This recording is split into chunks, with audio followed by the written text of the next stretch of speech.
Okay, so this is everything I currently have for my computer.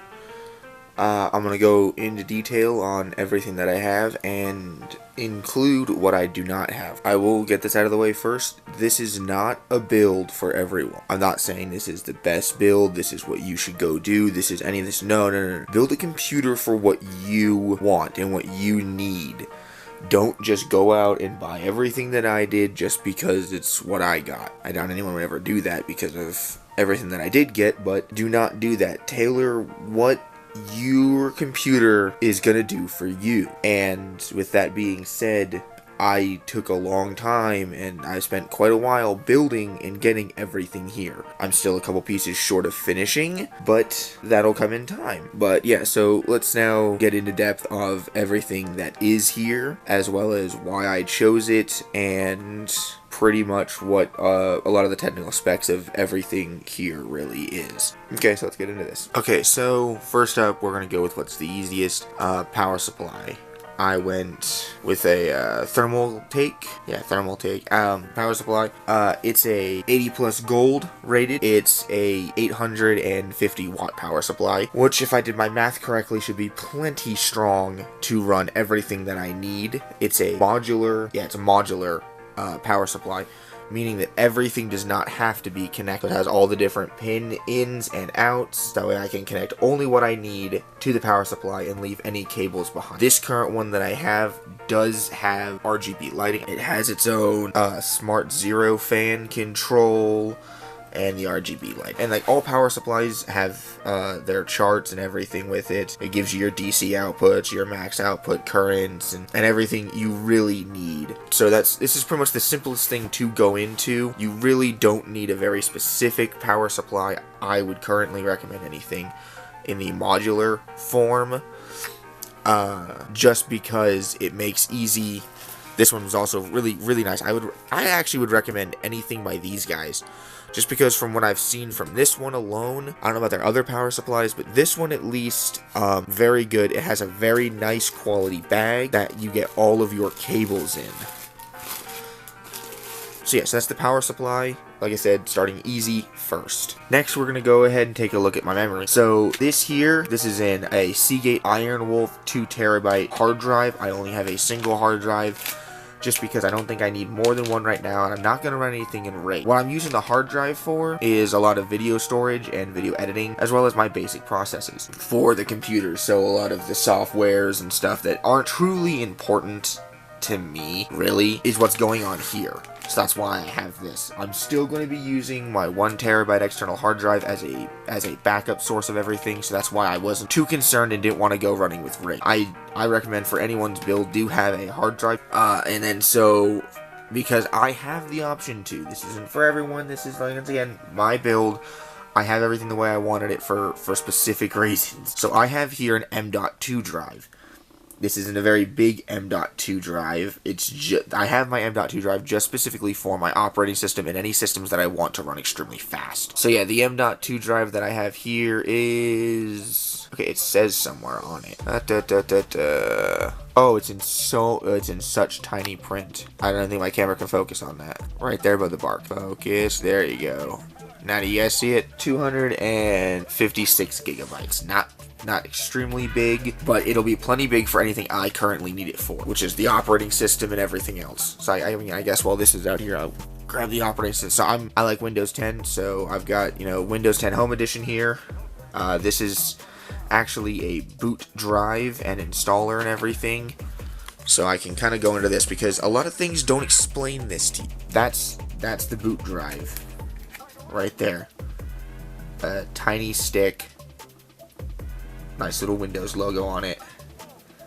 Windows 10 Home Edition. And my camera will not focus. Thank you, Windows 10 Home Edition. That's it. I got a USB one because I didn't want to have an optical drive, which is a disk reader for anyone who doesn't know what an optical drive is, on my computer at the start because I didn't have a very big need for it. But yeah. So this is exactly how it comes packaged. Nice little instructions.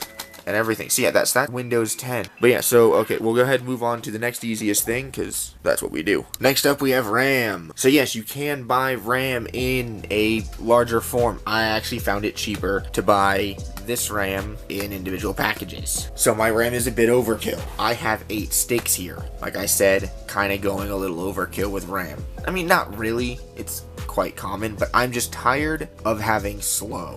So this is me. This is me solidly being like, okay, my motherboard can handle it. Why the fuck not? I'm so tired of slow. Beef up my memory. And I'm doing that because I can. I have the option. I can even continue to upgrade past this if I start to get bogged down. So this is me. Most people, this is all you would need. Bam. Right here, 16 gigs. You're fucking good. That'd be plenty enough to run a lot of things, especially considering with a full computer, your gaming graphics card usually has its own memory as well. And that's what's next, is the GPU. And then sitting here with its impressive glory is a Nvidia GeForce GTX 1080 Ti. This is a monster graphics card. This thing is physically big. Physically big. Like I said, in the RAM, coming with, this one has 11 gigabytes of DDR5. It's also DirectX 12. Since I'm not gonna compromise on my computer build, because compromising leads to more money spent. So I'm gonna bite the bullet. I'm gonna buy the top of the line 10 series brand new graphics card.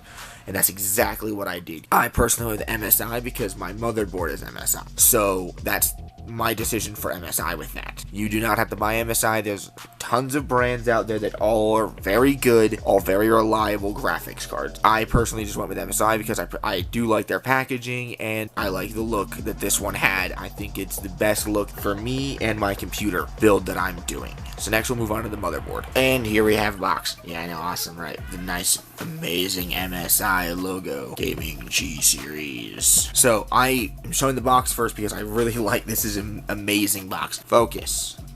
Magnets. That's not a monster. I don't know what is. So yeah, this is the MSI Godlight Gaming Carbon. Very nicely padded inside.